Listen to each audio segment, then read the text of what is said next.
Yeah. Mic check, 1, 2. Peace to the Screen Kings crew in the digital lounge. After hours swing, football, banter, late night vibes. Only real ones here, subscribe and survive. Yo, it's 2 a.m. light dim like a VAR booth. After hours FC where we speak the raw truth. No scripts, no beef, just vibes and finesse. We click, go live, now we clean the mix. Stand on the panel, voice slick like lacquer. Cracking jokes like you Wenger with the banter factor. It's Rosie in the chat, always dropping the heat. With them one-liners quicker than a soccer fast feet. Gary spins theories deep like mine gold dust. Where we got the vision of a young Fabregas trust. And Irv Vader while saying he's Arteta out. Sammy G laughs so hard, nearly spits his drink out. Hours, no hate, just pure fire.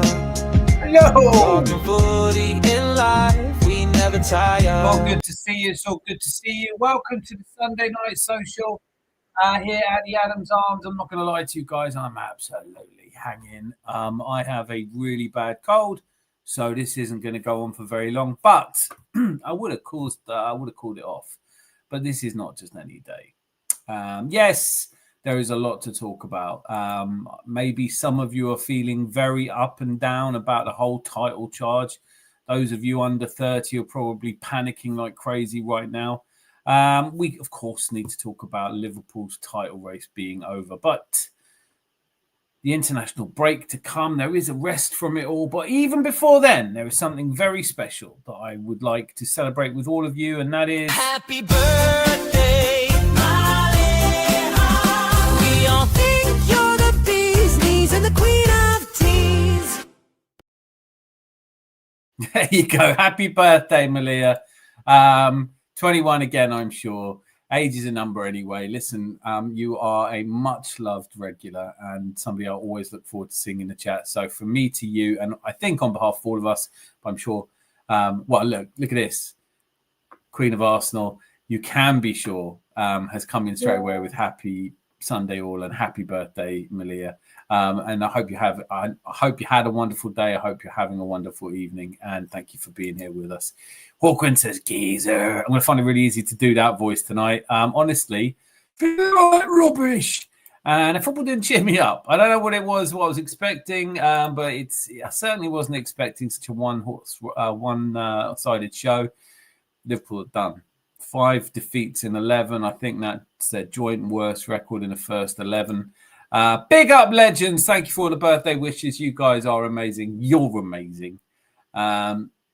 And I can barely read these. Queen of Tears arrived for a birthday party and a hot cup of cha. Sort out the drinks, will ya? Hi, Zandy. Hope you're doing good. Hope to see you had a good weekend despite the Arsenal result. It was kind of nice to see Liverpool lose to City. It was kind of nice. Want to talk about it. It's done for them, isn't it? I mean, the average number of defeats a title-winning team over the last 82 years has lost is 4.2. 11 games in, they've lost 5. They didn't look at the races today. It's hard. You know, I've been saying, look, Florian Wirtz will come good. Of course, you know, Isak's out at the moment, but they've got so many good players. It's only a matter of time. But for me, it's not the new players as much as the drop-off of Virgil van Dijk and Mo Salah. That's been pretty... Look at this.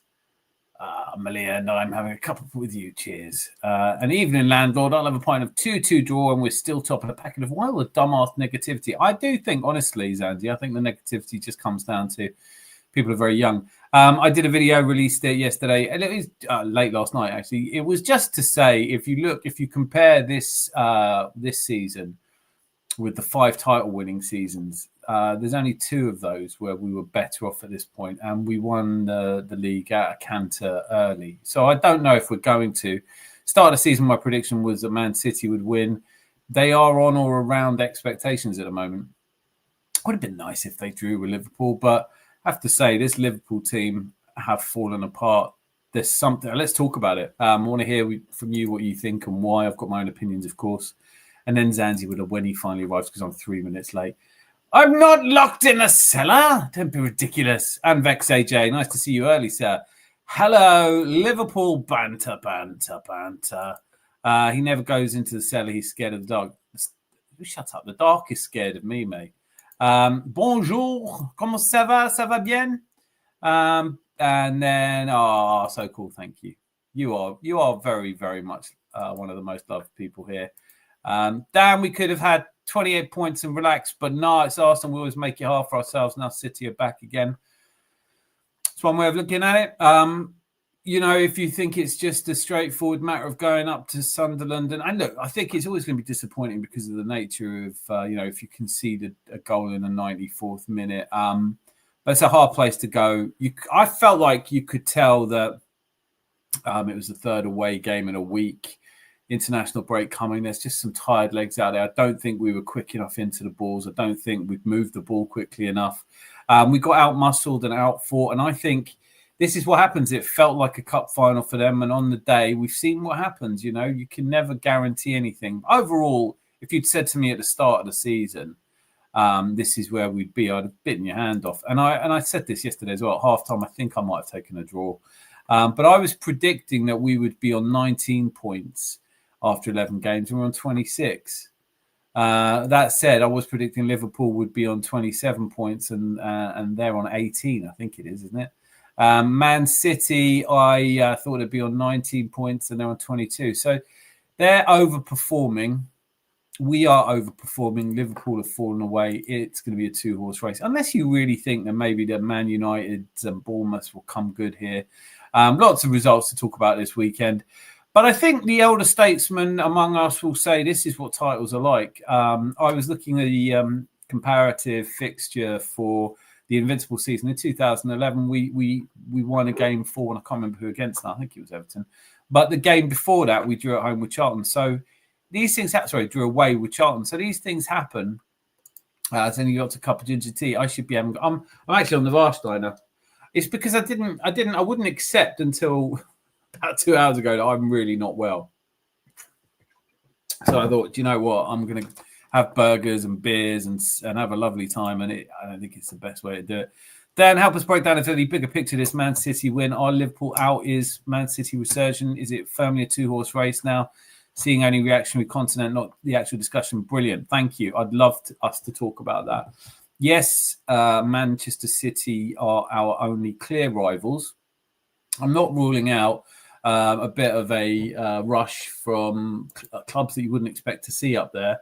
But right now it's gone down to a two-horse race against Manchester City, who really were too strong for Liverpool today. I think the other thing that's really telling, and we saw this, although we benefited from it last time there was an last time we played Champions League games.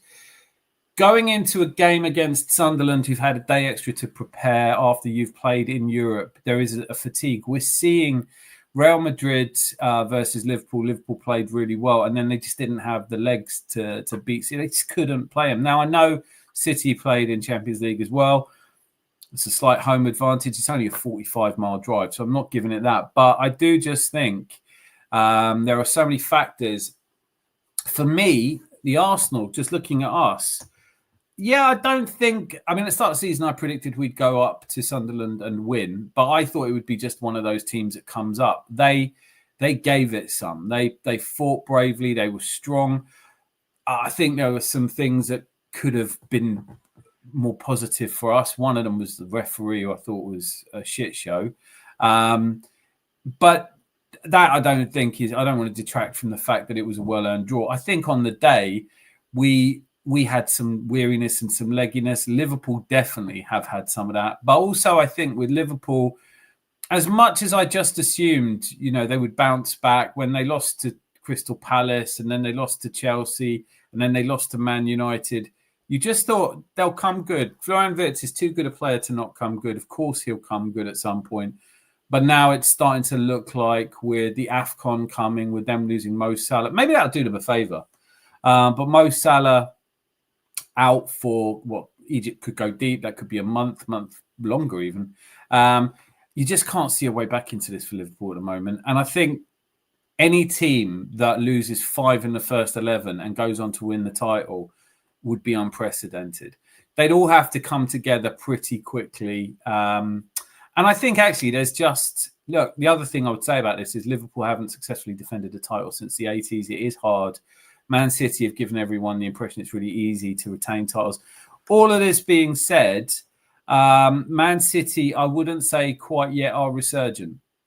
They're very dependent on Erling Haaland. I don't think they are. See, people always say this, but it's Man City and go on the run they went on a few years ago. It is a different city.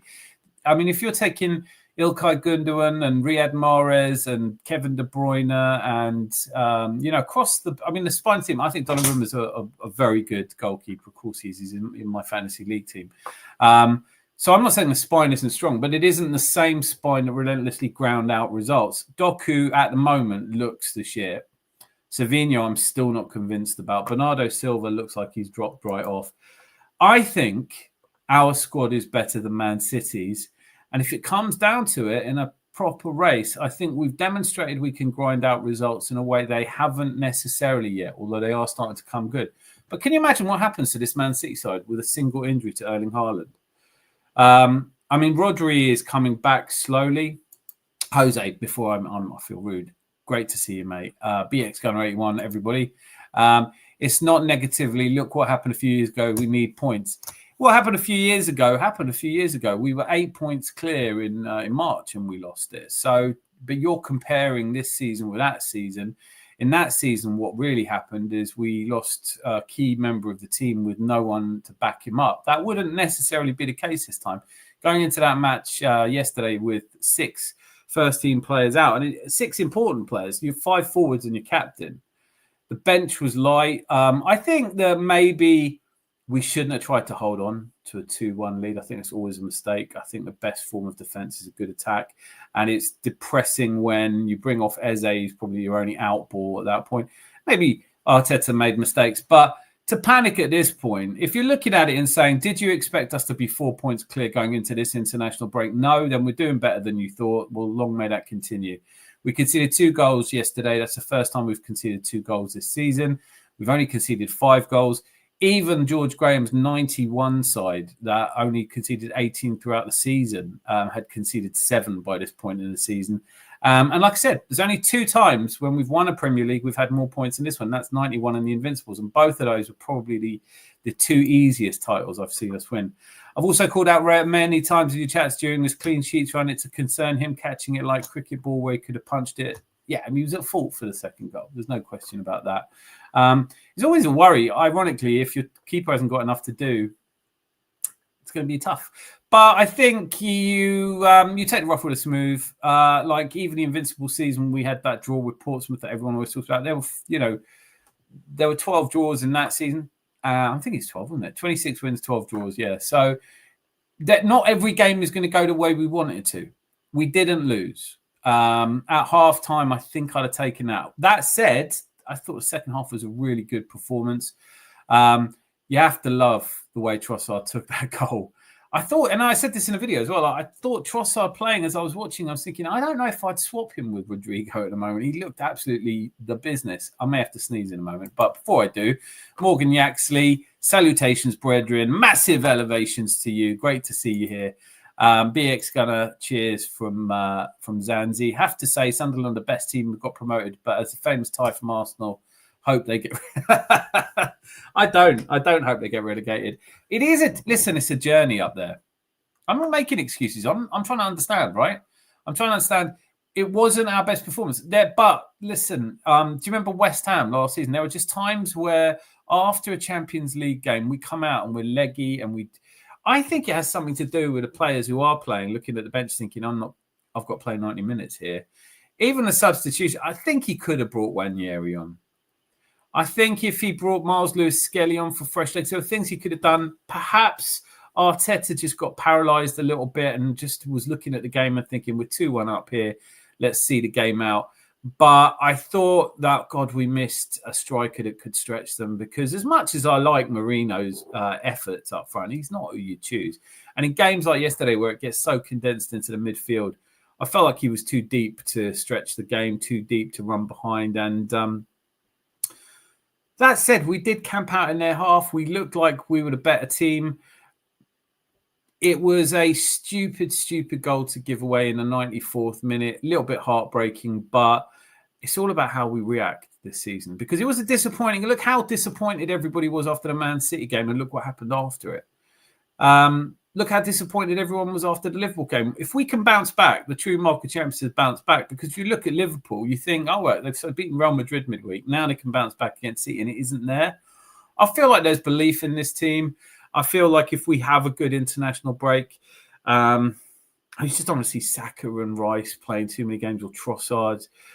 If we can have a good international break without injuries and with a bit of tired legs being, recuperation for tired legs, then I think there are players that are coming back that are going to make a massive difference. We're so clear of my best predictions. Yeah, great to see you, Boy Tendio. I mean, I can actually say that we are. I can put a number on mine. We are currently 7 points better off than I expected us to be at game week 11. We have got. I did predict a win against Sunderland. I predicted a win against Burnley, but we have got Spurs, Chelsea, Brentford. And I've predicted wins for all three of those. Now, for whatever that's worth. But if we win those, this is not the relentless Man City that chased us down for so many reasons. They don't look as solid at the back. There are teams that have got them. They've lost twice already. I love being a Gooner. Gooners for life. Utubi, Gooner. It's the only thing to be. Well done, man.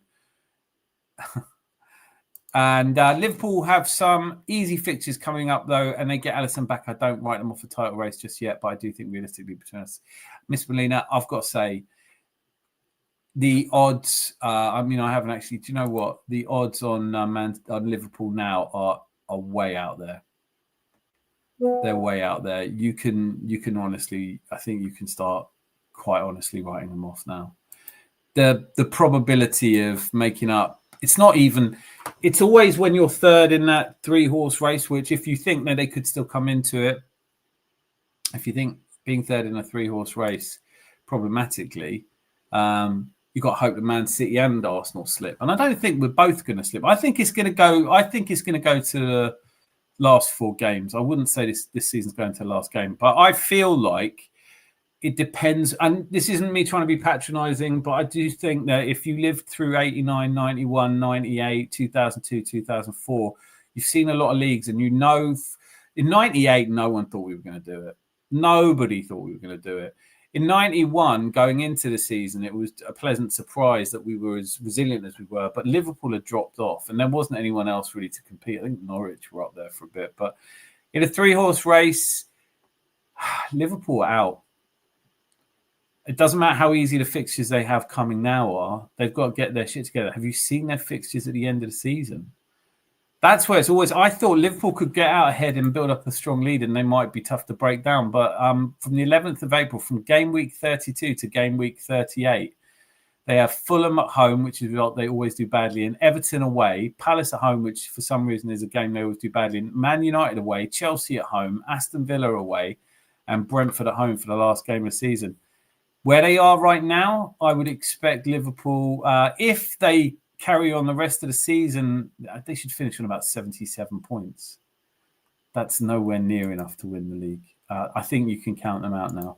We're clear of everyone's best predictions. So for some reason, people are taking this draw like a loss. I don't get it. I kind of get it. I get it because our fan base are so traumatized by losing 3 on the spin. They don't have that courage that we're a different team now, that the teams we're playing are different. It all just feels the same to them. And so, you know what, all we can hope. But then saying that, look, my feelings on this season will turn again if we turn up against Tottenham and don't get a result against them. I mean, this is a Tottenham that are there for the taking. Rosie's here. Oi, fucking oi.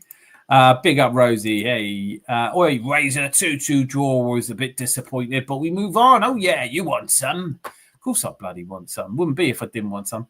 I'm not feeling well, Rosie. I'm not feeling it's going to be a short show tonight, but I'm here really because it's Malia's birthday.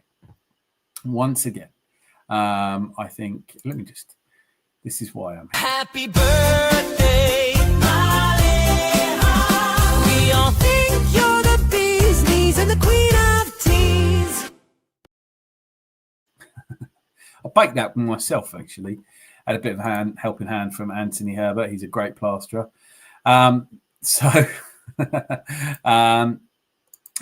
are a good team. Too many of the Gluminati don't want to give them credit. You have to give them... Listen, what, they have 2 chances on goal. They took them. They didn't give up fighting. It's like it is unusual to go to a city where everyone supports the same. You know, Sunderland, everyone's a Sunderland fan. Newcastle, everyone's a Newcastle fan, and they come out and they give it some. Fair play to the away fans who went up there. Fair play to the halftime team talk where they came out and started playing really well. I'm not disappointed. I haven't watched a lot of the Gluminati. I've stopped watching it, to be honest with you. But I did see Dan Potts, who actually I've come round to. I think he's really good. But even he sort of said it was, what did he call it? He said it was embarrassing. I don't think I'm embarrassed by this team. I think that they fight for everything. I think there are just times where you go into a ring and, you know, you're a bit too tired to do yourself full justice. I think if we'd had more options on the bench, maybe that would have helped. If this was a home game, we've got some of our toughest. We've been away to the Northeast now twice in the first 11. Been away to Anfield. We've had some genuinely tough games already, right? Man United away, Liverpool away, Newcastle away, Sunderland away, and Burnley away is a distance as well. I would say right now, stick my neck on the line and say that Man City are not going up to Sunderland and breezing it. They might win it, but they might win it 2-1. They're not. No one's battering this Sunderland up there. And I know that their main priority is just to survive, but they're fighting, and they deserve to be where they are. And let's not forget, they are in the top 4. You know, you don't just accidentally fall into the top 4 after a quarter of the season's been played, more than a quarter of the season. Arsenal just stay focused. Tough fixes coming up after the international break. Bayern, I don't count Bayern because any old shit can happen. We could lose 4-0 to Bayern. It's not going to make any difference. We're still going to qualify through to the next round of the Champions League. This league structure gives you the feeling that you have to be top. You don't. I don't care if we're 7th or 1st or 8th. You know, as long as we don't play the next game, it's all good. I'm delighted you had a lovely birthday. You Bristolian was going to get you some choice scrumpy, but it's Malia's birthday, so only tea tonight. And Warsteiner, unofficial unsponsor of the Adams Arms and a flu and cold remedy to be proud of. Bloody hell. Make sure you're clicking likes. You know, it's hard to do this without the likes. No sugar, though. No sugar. Builder with no sugar. Arteta should have made subs, by the way. Annoying that he didn't trust Spence. Yeah. I don't blame him for not throwing Dalman on. Wanyeri, Miles Lewis, Skelly, Norgard. I think if you're going to take Eze off and you could put Norgard in there, let's just get rested. Let's get this. Well, we've had a long run of games, man. It's been a long run of games. And also, is anyone else quite happy that we're not talking about this bloody clean sheets record? Because it doesn't really matter. No sugar for me, sweet enough already. We can't compare the holding season with this season, so that's not analysis exactly. What you can compare is you can compare how many points you have over the seasons, but every season is very different. And I think it's just what it is. People use the past to predict the future a little bit too much. Man City, I hear this a lot. You know, Man City can go on a 15-game. Well, they haven't done, have they? Not for a while. And if you are thinking that, you're thinking of Gundogan before he left for Barca. If you're thinking of, you know, John Stones, who was marauding through the midfield, a totally on-form Phil Foden. We haven't seen that for a while. Savinho is not as good as the players that they were putting out there. No Grealish, no Mahrez. I just think it's worth saying that if you do a comparison of the Man City and Arsenal squad, I'm not sure I'd swap. Certainly, I'd take Haaland.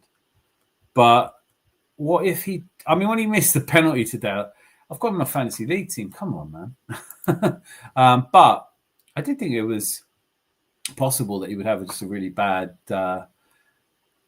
game. It didn't in the end. But then, look, I don't think this Liverpool team have the legs. I think they're tired. I think they're concentrating on the Champions League. I think they could go deep in that. And what if they win that, you know? Arnie Slot, people are calling for his job now. Football is a great leveler down. I can see this Pep team ripped apart at the Bernabeu when they visit. These results happen. I can see this Pep team.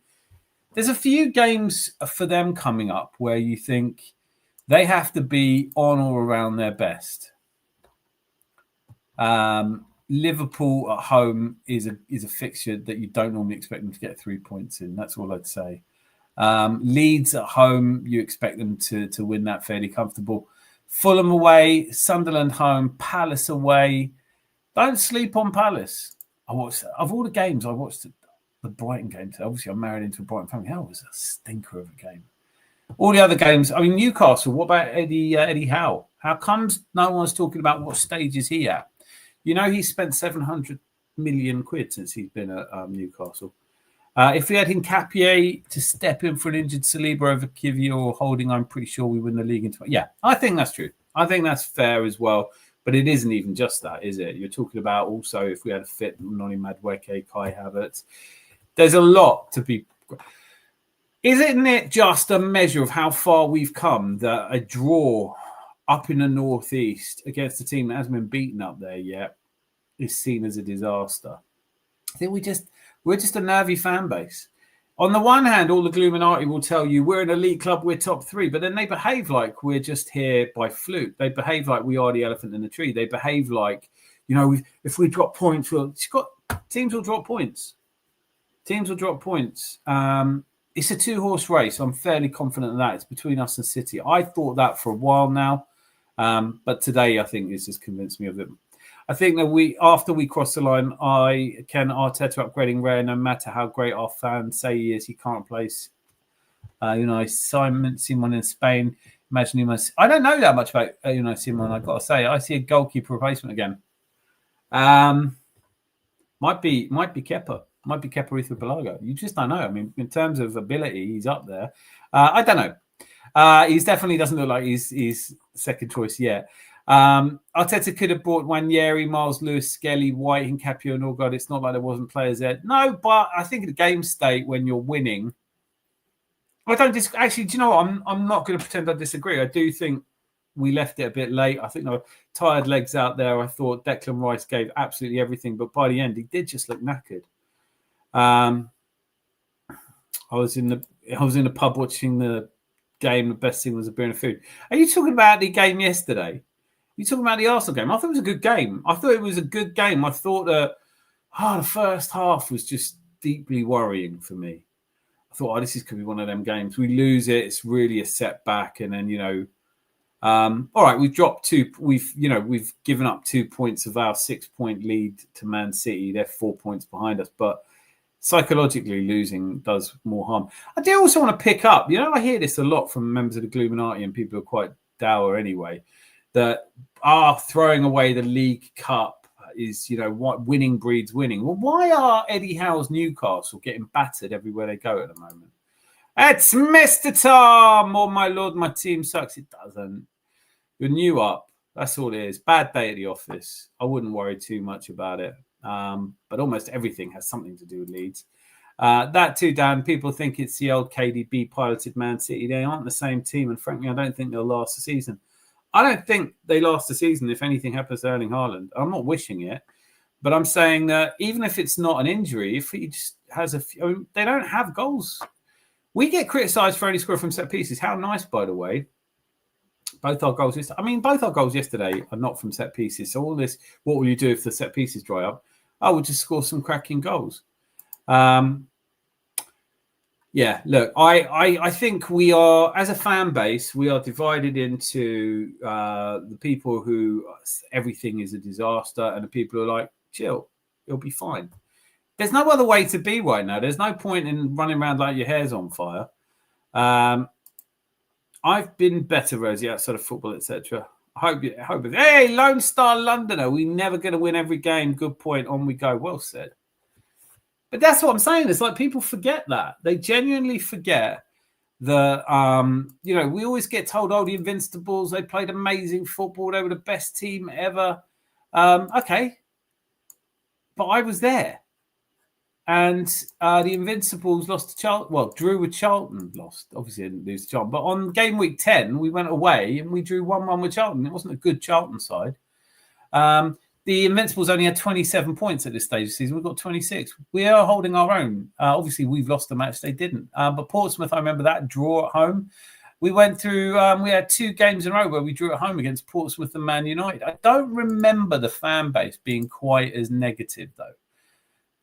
We tended to sort of just see the best in it. Mr. Tom, that's my name. That name again is Mr. Tom. Sorry to hear that, mate. Is there anything I can do? That's sweet. And then Lone Star Londoner. Lord Thomas of Leeds, your team does suck a bit, but they're not that. Listen, I'm not having that. They're not that bad. They had a. I was going to pretend that isn't a tough result to take today. But Forest, were a really good team last season. They're coming back. It wasn't a great. You're not great away, let's be honest. Villa Bournemouth was a surprise one for me today, and Brentford Newcastle, because when I first looked, Newcastle went 1-0 up, didn't they? And I thought, that's good. They're back on it. I do want to know why more people aren't angry with Eddie Howe. Look at this. Great turnout today, guys. Thank you so much for being here. Let me just stick this. I might need some help behind the bar if anyone's up for it. I love it when you guys send me, when you send me WhatsApps, you're going to be able to hear on screen. True Copite Reds. How you doing, Jordan? You all right? Tough game today, huh? Tough day. But, you won a title, so you're happy. Malt Licky Texas is here. Hi, y'all. Yeah, y'all came back to see us now, huh? Hey, Mel Sis. Right. Good. Thanks, Rosie. I'll be in bed soon. I think I might be as well. Big up the chat. Look, there he is. Tyrell Gunner TV. Make sure you're subscribed. Good to see you, sir. And would you please? 1 second. I'll do this. I'm going to do this properly. I've got assets now. That's came out wrong. There he is. Look at that. It's Malia's birthday. It's Malia's birthday. 21 today. Da, da, da. Oh, she's not, is she? She's older than that. She's well older than that. I think no, she's not. She's only 21. Fair enough. I'm just being terrible. Chelsea got beaten by Sunderland. I know, and they got beaten at home by Sunderland. Yeah. I think there's just, listen, it's easy to tell. If you're an Arsenal fan, this is where it pisses me off. Zanzi, how do you feel about this? The guys who go, I'm just keeping it real. I'm just speaking facts. We're shit and we're not going to win anything. And then we win something. They go, I'm celebrating with the rest of you. And you go, well, maybe don't. Maybe don't, because you spent so much of your time criticizing the people that ended up delivering the thing you wanted. But they say, oh, I'm just keeping it real. You don't want toxic positivity. It's like, I fucking do. If you're a bit ill or if you've given it your best and you've come second, you don't want someone going, you're a shit. What do you think, Zanzi? We drew against a team who were third in the league before the weekend's games kicked off. They hadn't lost. They'd beaten Chelsea at Chelsea. We came from 1-0 down to lead 2-1. We looked as though we were going to go on. We probably could have had 3 or 4 goals in the second half. They managed to snatch a winner. We hadn't lost. It's not like we went to Wrexham on a horrible weekend. Don't finish that. That was an awful January. Yeah, we don't talk about that anymore. 1992. Oh, mate. That's a really good point as well, by the way, because how different everybody feels if Ballard hadn't performed a miracle of blocking on the. I mean, we didn't just have chances; we had some really good chances. I felt for Zubimendi's crossbar; that was brilliant. Hey, do we ever comment on his elbow into Marino? Yeah, I did want to talk about that actually. Let me just can you hold on to that thought, because we will talk about that. I haven't seen enough people talking about it, and I did see a comment as well from Gunner 73. So, in terms, I do want to catch this as well. Boy 10 DSA, we need to bring on fresh legs from the bench. It wasn't about quality. I agree, actually. I think that Declan Rice for Norgod, swap Marino around a bit. There were definitely things we could have done. Shouldn't have got to the 88th minute or whatever it was before Eze came off. He was anonymous. He wasn't up to that game. Maybe that's the game you play Ethan Wanyeri, fresh legs. I don't know, but everything like that is a risk, and you take it and you lose. But I think what's worst about Arteta, the one thing that I really don't like to see is when we're trying to defend a lead and we're inviting. Declan Rice is a bit slow getting to the ball that goes into the area. Gabriel's a bit slower than you'd expect, and it was a mistake by Raya. But to go the other end and nearly score a winner anyway, and look, in the end, you shouldn't be that disgusted with a 2-2 away draw. But I'm going to race through these comments so I can get back to that elbow, because it's something I do want to talk about. Zubu Rice, that's about it. Hincapié, Norgard, Miles Lewis-Skelly, White, Wanyeri. I think there are all options there, and I agree with Boytendio. But again, we can sort of discuss this. I'm open to being wrong on this one. Should we sell Gabby Jesus in January and get his replacement? It's not happening. That's absolutely not happening. I don't think it should happen. And even if I did think it would happen, they've already come out and said he's definitely not going in January. I don't think you'd return any money on him. I don't think anyone wants to sign a player who's literally just come back from injury. And it was not like we don't need cover in that position. We needed legs, mate. Rice couldn't even sprint at the end. I agree. And I think that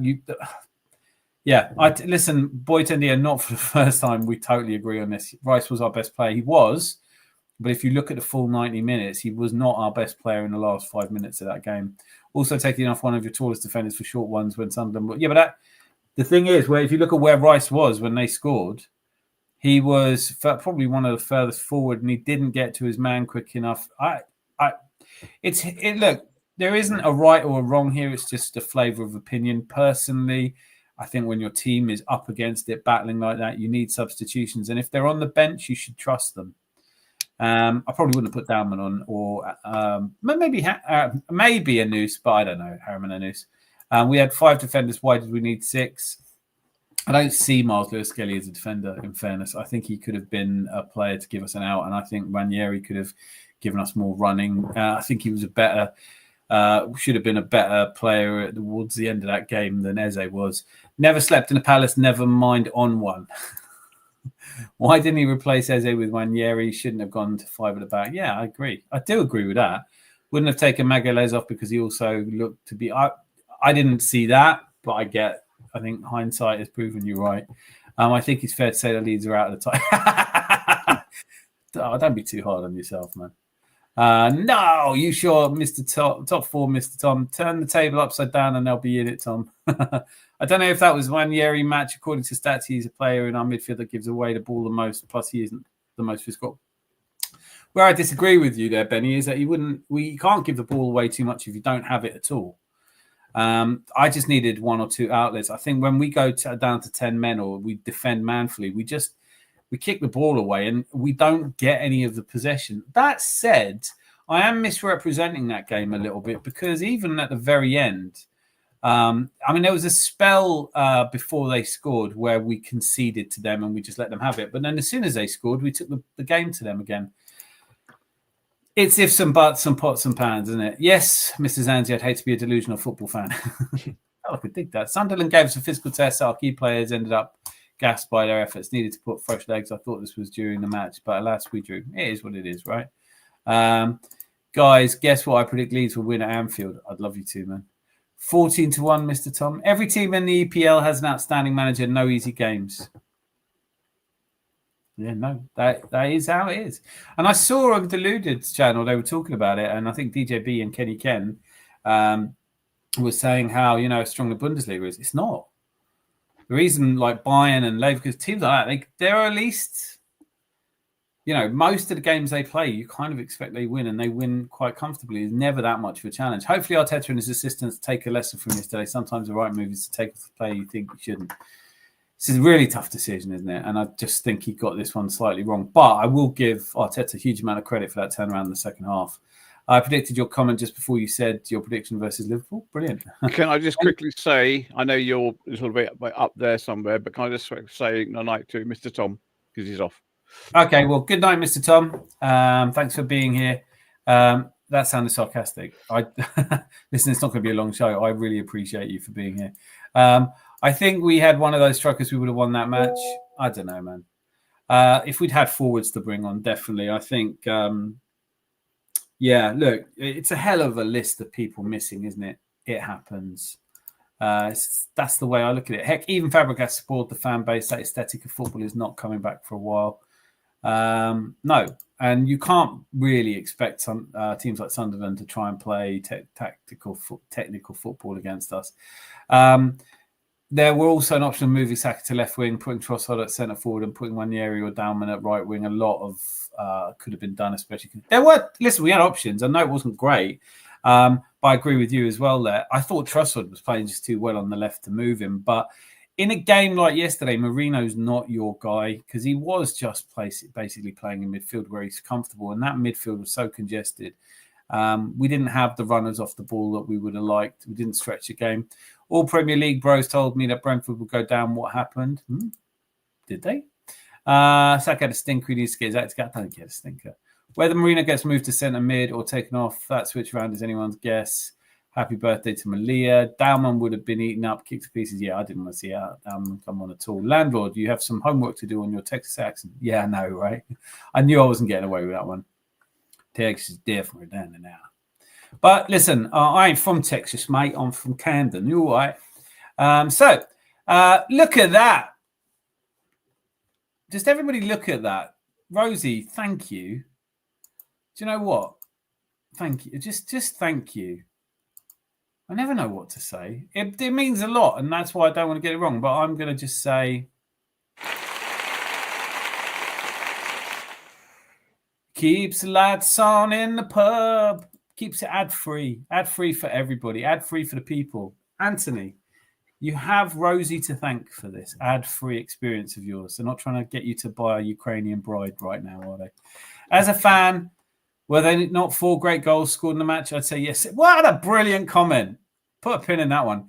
Yes, that's the other thing, right? It was a good match. It was a really good match. I remember us playing Leicester in the 97-98 season, and Bergkamp scored that wonder hat-trick, and those bastards equalised at the death then as well.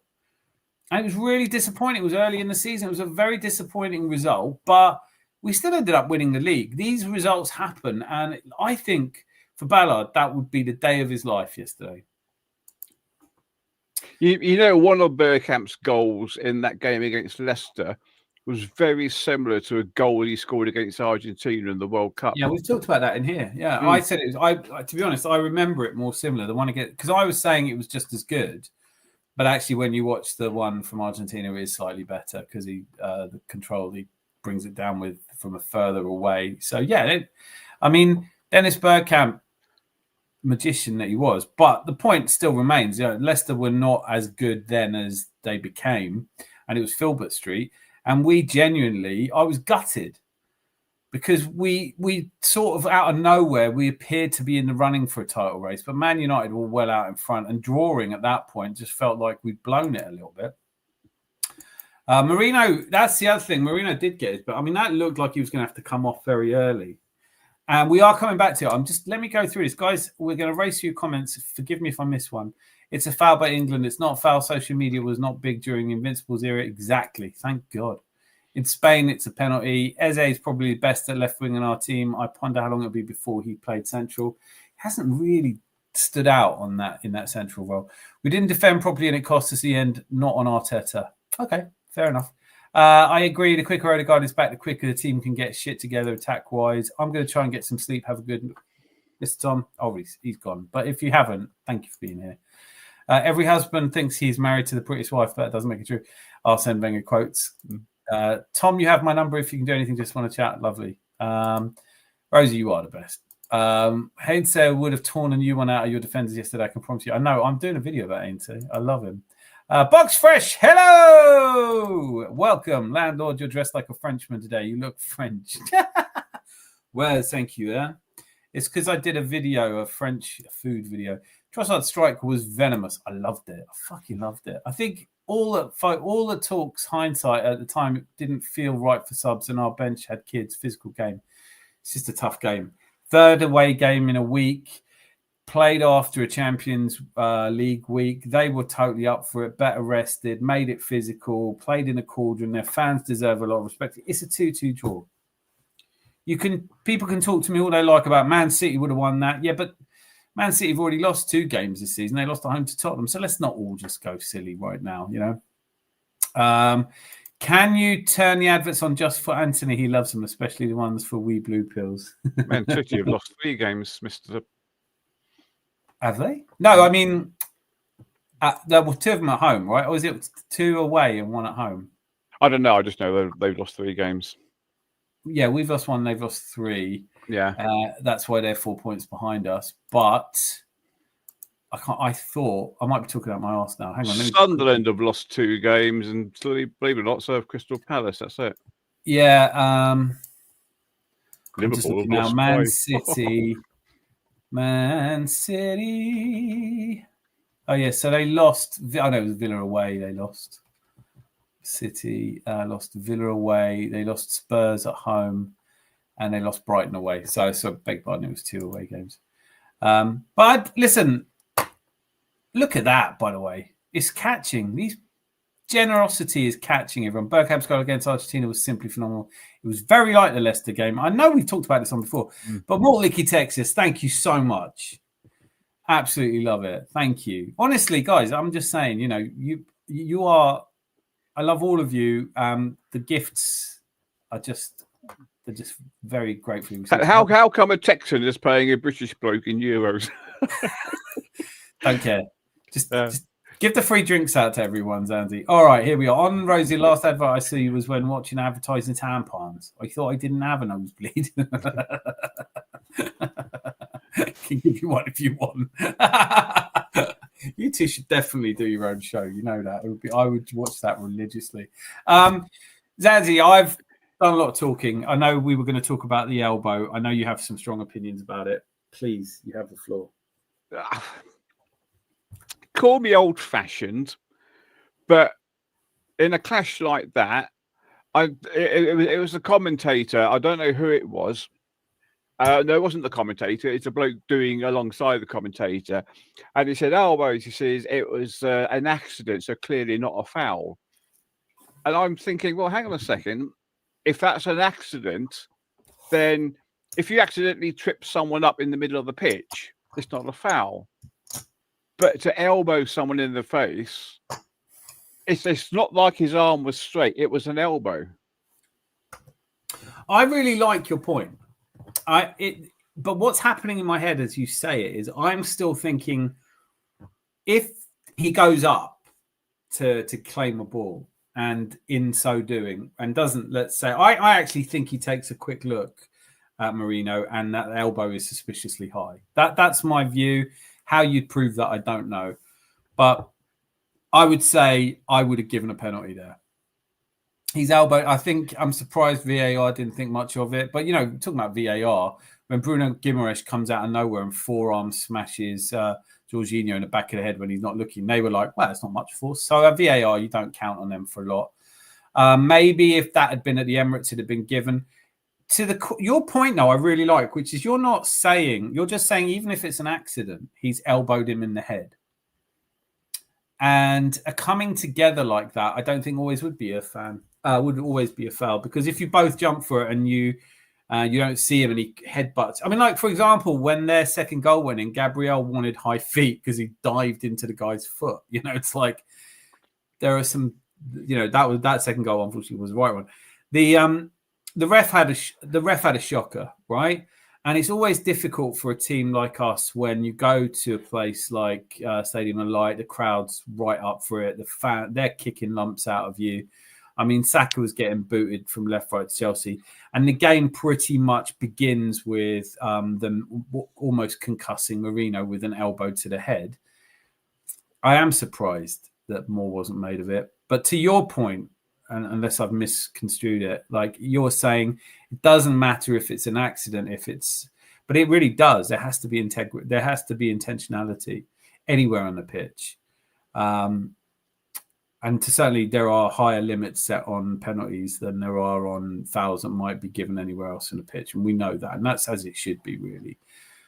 I think if you look at that, I can't remember who. I think Alan Shearer on Match of the Day was like, absolutely not. You need to raise your arms to get leverage. And it's like, no, that looked like he'd raised his elbow right into Marino's head and tried to get leverage that way. And for me, it just looked like a cynical attempt to. I don't think anyone would have been. I don't think it would have been a massive talking point if that had been given as a penalty, right?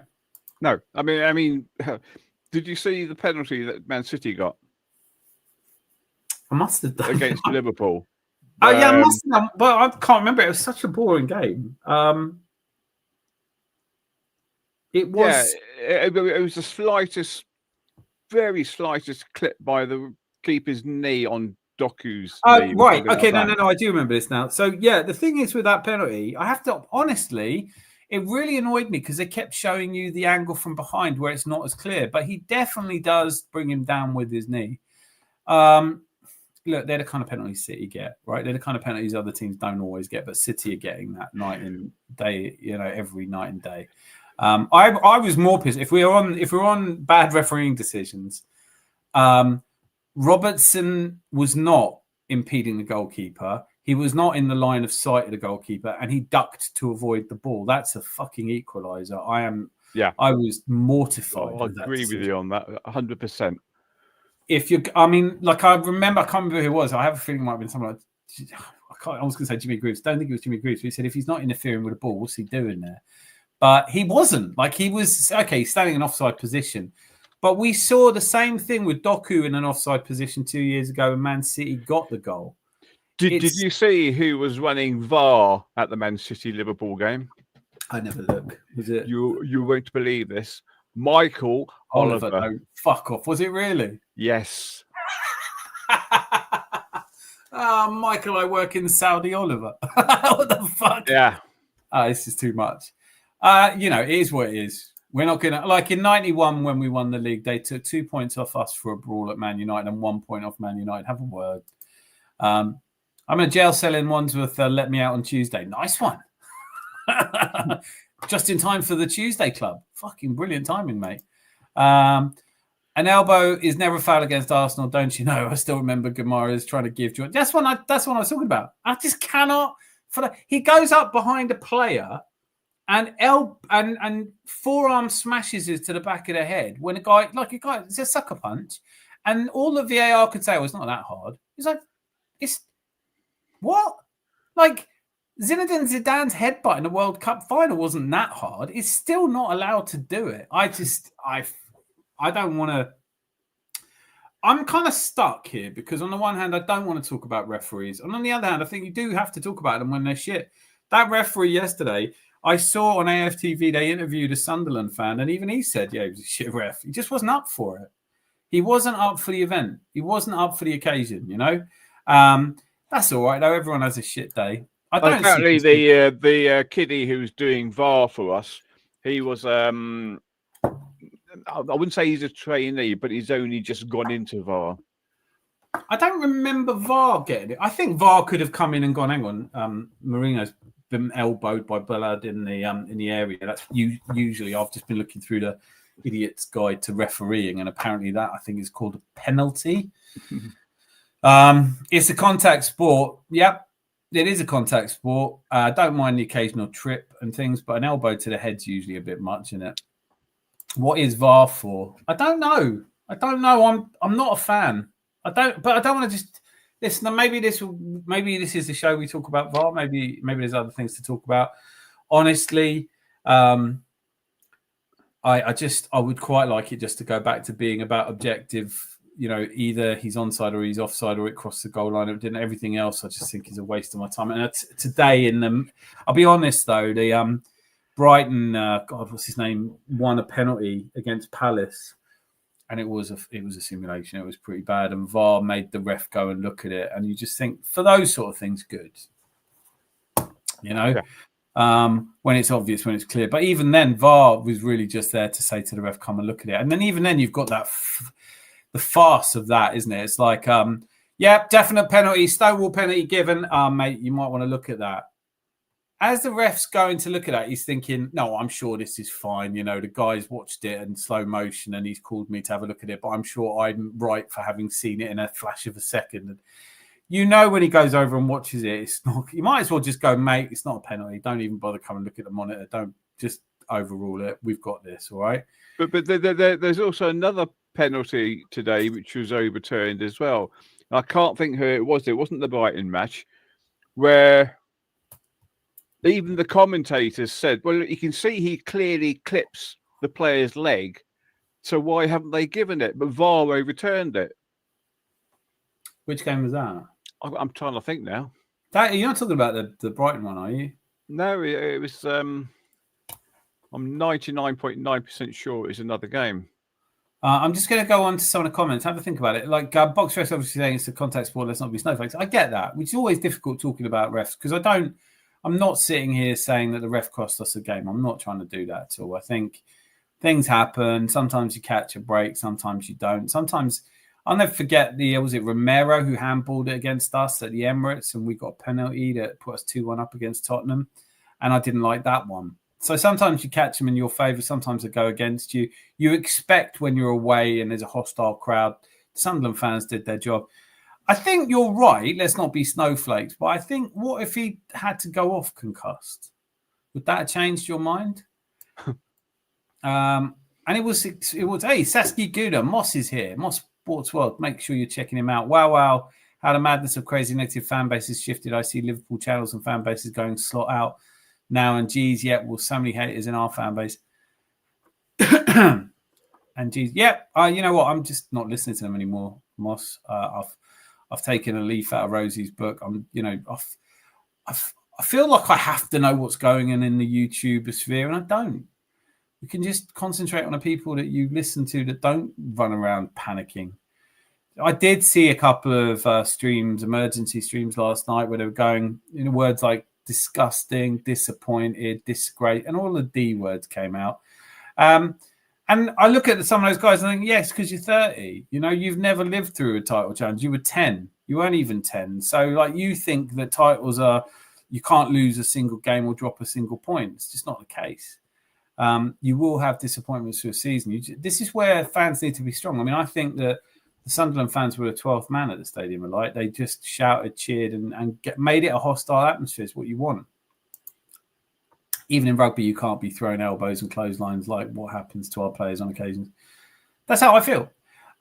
Listen, I'm prepared to admit that I might not be right on this one, because I looked at it. You're never going to know if he meant to elbow Marino, but I thought he caught it. I thought it was suspicious. The positioning of his elbow was suspicious. You could probably guess you're going to catch someone in the head if you're flinging an elbow at head height. And for all that Alan Shearer is saying you need leverage, that's not really leverage if you're jumping up. I don't know. That's just me. I don't think it was a massive turning point in the game. I think it was just symptomatic of the fact that they were really physical and up for it. If his arm had been straight and caught Marino, I'd have said, yeah, okay, no problem with that, because Marino sort of ran into his arm, so to speak. Yeah. But it wasn't. His arm was still bent. Yeah. So listen, I think, not to preempt, because I can see down here, look, that looked like a deliberate elbow in Marino's head. City worked them, and Liverpool fans go mad at after winning a title. Everyone's so outraged and entitled crazy. And then Box Fresh is saying, I disagree, it's not intentional. Marino's my guy. I don't think any of us should feel comfortable to feel like we're sure. I'm not sure. If there was some magic way you could get in his head and it turns out he didn't mean it, I'm happy to give him the benefit of the doubt. All right. Clearly, it's not provable from VAR. VAR doesn't prove it one way or the other. So I'm okay with it not being a penalty. I just thought it was. And I could be wrong. Gary's here. Hello. Great to see you, Gary. Great to see them curtains. Out Hale and Danny Ballard, masterful match, and Black on Marino at the end. Wow. Hello, Gary. Bye, Gary. It's a tradition. You've got to do it. Watching NFL, a crab it, but always a crab cancer sign. June. Yep, Liverpool were robbed of a goal. My heart bleeds. I'm putting a pin in that. Just can you let me know in the comments if that was sincere? Because it wasn't, was it? I love it. I just read that with the eminent sarcasm that it's just beautiful. You have to talk about the refs at some point. Even winning teams talk about ref when the ref has really had a clanger. That's how I feel. I think that's a really good point, really well made. Again, I feel like we're boxed into a corner because everyone goes, oh, I tell you what really fucking winds me up. When you go to Newcastle, you go to Sunderland, don't hear this so much anywhere else. Same old Arsenal, always cheating. You go, hang on a minute, we got the concussed players here. What have we done to cheat? I hate that chant so much. That all that bullshit about us dark artsing it. And you think, that's bollocks. VR is just one excuse for extra iPads at this point. Yeah. Nobody jumps in the box with their arms straight. I honestly think, look, we're not going to solve this problem. Some of us think that it was intentional. Some of us think that it wasn't. I don't think any of us are going to figure it out. I think we should agree to give the lad the benefit of the doubt. If I don't know. I don't know that much about him, to be honest. I don't know if he's got a bad red card record. I think he was powerfully up for it. Ballard? Yeah. He's the ex-Schooner. Yeah. Well, he never played for us. No, but ex-Luther, wasn't he? Yeah. So maybe he had a bit of a grudge against us for letting him go. I didn't feel that. I felt like he had the game of his life, and I'm really pleased for him. And I hope it doesn't come back to haunt me. I hope we don't lose the title by 1 point and look back on that game. I don't think we will though. I'd rather the ref not see the elbow or clothesline than for the TV camera to see it and the global broadcast at VAR not see it. It's just difficult to see intentionality. He definitely catches him with his elbow. I thought, Zanti, your point was really good, that if you elbow someone in the head, whether it's an accident or not, it's usually a foul everywhere else on the pitch. I do accept that you have to have some different rules in the pitch than you do everywhere else. I don't know. I will stand. My opinion is this. You can't know if he meant to do it or not, so I'll give him the benefit of the doubt. I don't necessarily expect it to be a penalty, and I don't think that's what changed the game. I think the other little decisions that ref wasn't making were worse for us. Like the free, if you really want to get technical, the free kick that wasn't a free kick that led to their goal. I mean, Zubamendi got a yellow card for a tackle that was a really good tackle, gave away a free kick. And if you've seen them kick lumps out of Saka all night, you thought, how's Zubamendi getting a yellow card? The ref was shit, and I don't think that's unusual. And of course, that free kick led to them scoring their first goal. That's what I'm saying. Yeah, So first of all, it wasn't a free kick. Second of all, definitely wasn't a yellow card. And then they scored from it. That was more of a pisser to me than the elbow, because I think, come on, mate. VAR can't do anything about yellow cards. It can't do anything about it. It's all just a bit shit, VAR. I'm not a fan. I think that's pretty obvious. The slow-mo in VAR always makes the most slightest of touches look like a great. That's it. That's why I can't be confident. I can't be confident about the elbow. I can't be confident about anything in VAR. All I know is, if you're asking, my gut feel is that he meant to do it, should have been a penalty. But I'm happy with if you can't prove that. I feel like if I was a defense lawyer in a court of law, you just accept that you really feel like you have a case, but you don't always win. Artificial intelligence may subsequently replace VAR. Yeah, hope so. Brighton game, player tried to con the ref and fell over. VAR intervened, player got a yellow. Yeah, I mean, that was a simulation. You couldn't not think it was a simulation. He doesn't get touched. So that was a really straightforward decision, and they got it right. Obviously, in the heat of the moment, the ref gave a penalty. But when it was such a boring game as well. It was Rutter, wasn't it, that got the won the penalty? And Jesus, mate, I had to watch the Brighton game, obviously, but I mean, all the other games I wanted to watch. I just think Zanzi is old-fashioned. Yep. Well, he'd fit right in Texas, wouldn't he? Emergency! Arsenal draw a game. Panic bosh.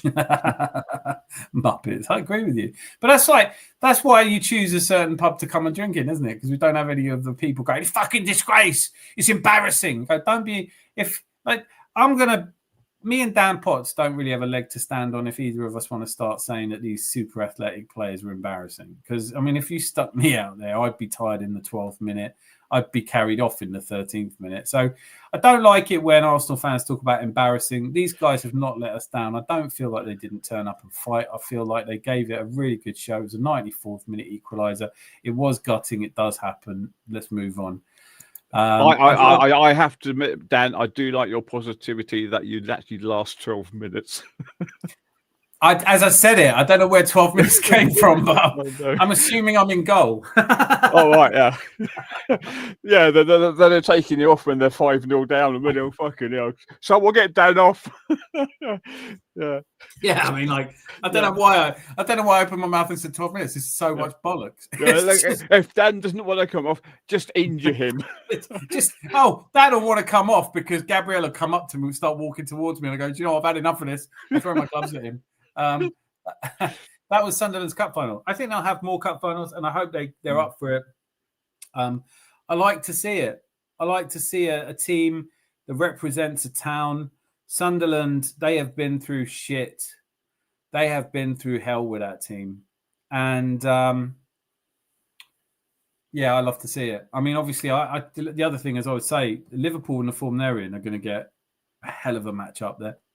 Oh, I think Man Sunderland City- Newcastle is going to be the 14th of December. Oh, I can't wait for that match. God, that's going to be a I bloodbath, can't isn't wait it? for that match. That is going to be an absolute deal. I'll do a watch along for that. Yeah, I'm with you, Dan. Rosie, me and King too just want to go channels anymore. There's not negative whack trolls everywhere, but still notice YouTube's headlines for streams. The headlines are funny, aren't they? Like headlines, you just think, how many times do you want to say Lee Gunner and Igal have the clash of all clashes? You think, okay, well, they didn't. Oh, did they? I just think I get it. Everyone's fighting for attention and views, but I think you just have to. You can only get so far with headlines anyway. Here we are assuming that these thoroughbred athletes aren't aware of where their body is or what it's doing. They know when they're elbowing someone on the jump. Yeah, I kind of agree with you. Having said all that, though, I can't get away from the fact it's not provable. Oh, mate, look at this. I don't think intentionality matters, to be honest. Gimmeris was very... Well, that wasn't. I'm not saying that wasn't. But can I just take a moment? You guys are the best. For a Lemsip, Dan, hashtag Dundee were robbed. Hashtag Jobby Rangers. Absolute legend. Thank you so much. I'm going to get Mr. Herbert a nice couple of apple tea. Can we have a Lemsip all round or a Lemsip flavoured martini all round? I love you guys. I really appreciate you. Boytania, you ever played as a centre back? Elbow wasn't intentional. Player looking at ball, always raise arms when jump. We're just not going to know, man. It's just not. I think if I do a poll right now, it feels like we already have. I think it's split, man. I think it's about 50-50. I think half of us think it was intentional. But I'm so on the fence, man. I'm so on the fence. And I remember when we were having a kick around on the heath and some younger kids turned up and I was smoking and we were kicking a football around and they went, can we play? And so we had a little 8-a-side game. And there was this little kid. He must have been about 16, 17 and he was lightly... He was Maradona of that game, and it got so frustrating. He was dancing around us. So one of the guys I was playing with said, "Just go. I tell you what, go to centre back and just mark him for corners." So I went up against this kid and I went, "If you get anywhere near this, I'm gonna fucking kill you." And I gave him one of them, like, I'm do some fucking time for you. And he went, "God," and he ball come over, he leapt like a salmon, nutted it into the goal, and then when you have to catch me first, you old fucker. And then I'm just like, then it's like 2 minutes of me trying to catch this bloke while smoking a cigarette. Yeah, I'm a shit footballer, absolutely bobbins. I don't think I could have. I don't think I'd make 5 minutes. I played rugby. I couldn't get away with the shit players do on our players, but yes, I did play centre back for 1 year. I tried my hand at football. I knew my elbow would catch someone on a jump. I tried my hand at football. That's a fair point. But look, let's be honest. You have one opinion, and Boytendio has a different opinion, and I don't think either of you can know you're right or wrong. I played football and got concussed the same way with the elbow, nose bleeding. The ref didn't even give a foul. I mean, you look at it there. I've seen players bleed. I mean, concussion in substitution is a new thing in football, isn't it? You think how many of them have... Yeah, hit the balls, they call them. Box Fresh, hey, hope you're well, superstar. Being a good player means you understand the game on another level, yes. Well, I believe that. I think that's why I'll never get the game at the highest level, because and that's why I like certain pundits. I like listening to what players say. I liked what Theo Walcott was saying. I mean, I don't usually, but it's great to see ex-players who can contribute their opinion to a game. And after all, it was a good game in the end, wasn't it? They were good players. They were professionals. Mourinho? Oh, hang on. Wenger was not a good player. Neither was Klopp. What are we saying? Yeah, that's true. I mean, it's a different job, isn't it, being a manager to a... Brian Clough was, though, and Alex Ferguson was. Johan Cruyff definitely was. Couldn't tell you about Louis van Gaal. I think he was an international. It's got to help, isn't it, being a good footballer to being a good manager. But as we've seen with Steven Gerrard, it doesn't necessarily work the other way around. Look at it. I think honestly, what about Nagelsmann? Nagelsmann's a sad case because he was a footballer. He just got injured out very young, so he couldn't play football. And I think he was 23. He had a really bad injury. Lucky Singh, Mason, Matt. You always do this. You always go put in Harry Maguire not going on international break. That's not a surprise to anyone, is it? Like, is it? Like, good to see you, Lucky. How did you feel about that? I loved the Tottenham Man United game yesterday. I watched that. I really enjoyed that game. Rigo Saki. We're getting into a semi-semantic argument about whether or not you have to be a good footballer to be a good manager. I think we all know you don't because of some of the examples you already listed. Arsene Wenger, I don't think he ever played higher than second division in France and only 22 games there. There too much people have a mindset world over. What about no? Guna, why hasn't Slot turned up at the Etihad and tried to win? I don't know what's going on there. Zandy, you got any thoughts on Liverpool? They're just sort of like capitulating at the moment, aren't they? Really? They're certainly not the team that they used to be last season, anyway. No, that's definitely true. I think, look, I think not to oversimplify it, but it really matters if you believe or not. If you think you're going to go out there and win the game, then you fight at every turn, right? And when confidence goes a little bit, and it can go at various parts of the season, but I think like all of those players, I don't think there's a good chemistry in that dressing room. I don't think Virgil van Dijk has been a good captain so far. He's always throwing his hands up. He's always blaming someone for something that goes wrong. I hate that in captains. I don't mind captains who are vocal and tell you where to go and what to do, but I don't like it when they start flinging their hands up or just pointing the finger. Mo Salah hasn't been good since January, if you're honest. He's had spells. But Florian Wirtz today, the invisible man, isn't he? He's just not there. I think actually there isn't the team spirit there. They don't really know what the best formation is. I think he got it badly wrong today on his slot. I think everyone's lacking a belief, and it's that kind of thing. They just want it to be over. They want it to be forgotten about. And sometimes you, I don't know. But I think it's they were saying. I wasn't watching the match, but I was watching the chat live, and they're saying in the chat why haven't they brought on Isaac, because his pace would worry the Man City back line. And as it happened, I don't think he even came on, did he? In the end, I would guess he's nowhere near fit enough. Yes, I think he was. I saw him on the bench, and I was surprised at that. But given how he's been playing for Liverpool, is anyone 100% certain that he comes in and makes a big difference? I don't know. Look, I don't know. I mean, hear me out. Maybe Arne Slot's not that good. Maybe he came into a team last season. He didn't bring in any new players. He worked with what he had. He made them all feel great. He stopped making Mo Salah track back, and he put Gravenberch in the centre midfield. They didn't have any huge injury problems. There were no other teams putting pressure on them. And there weren't teams going at them like they were going for us. That seemed a little bit biased, but you know what I'm saying. So I think this season, everyone senses there's blood in the water. Since Palace beat them, I think when you play Liverpool, you kind of feel like if you get at them and you get about them, that you can get something out of them. And it's definitely true. Man City, I listen, it's really hindsight's 2020. I honestly couldn't. I thought it'd probably be a draw that game. I thought it'd be 2-2. I actually thought it'd be 2-2 even when City went 2-0 up. I thought this game could still twist and turn. Shows what I know.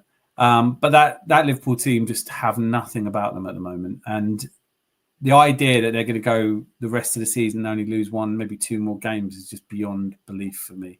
How do you rate Florian Wirtz at the moment? Terrible. Really so bad. That's it. I mean, I was just looking at the things. I think he scored about 3 or something like that in the ratings. But they're going. This is fan rating. What did he get? Fan ratings. I'd be surprised if you got that much. I was literally I was thinking about making the thumbnail for this one, the Invisible Man in a Liverpool kit, with sunglasses and hat. But he got substituted in the 83rd minute for Chizia, whatever the name is. I mean, he was playing. First of all, he was playing. He was trying him on the left, Well, looking at his stats, I mean, he was absolutely visible. I mean, let's have a look. But but on the left hand side, that's where Isaac normally plays, doesn't it? For Newcastle. Yeah, we're off the front. I mean, I Yeah. think, you'd probably play him off the front if you're playing Ikitike. And I don't know what happened there, but I mean, in terms of actual, he touched the ball 32 times. He had an expected goals of 0.1. He didn't really. He had 2 shots, both were blocked. His passing's not great at all. No key passes. 21 accurate passes in the game. Out of how many, though? 11 of those accurate passes in the opposition half. Unsuccessful. I mean, dribbles, nothing, and no tackles. 3 recoveries, which is he's dreadful at the moment. And I don't know what you put it down to, but they were all dreadful. Who played well for them? I thought Mo Salah looked shocking today. Did you say he's injured? Who? Mo Salah. No. Oh, No, he played the full 90, didn't he? I thought you said at the start of the chat that he's injured now. No. Oh, right. Okay. I wonder who I might have said who you could have mistaken for Salah. All right, Boy Tendia says, ha ha ha ha ha. I came across a great quote. I never knew what to become a jockey. You had to be a horse. Yeah, you don't. You clearly don't. It's got help. I don't think you could help.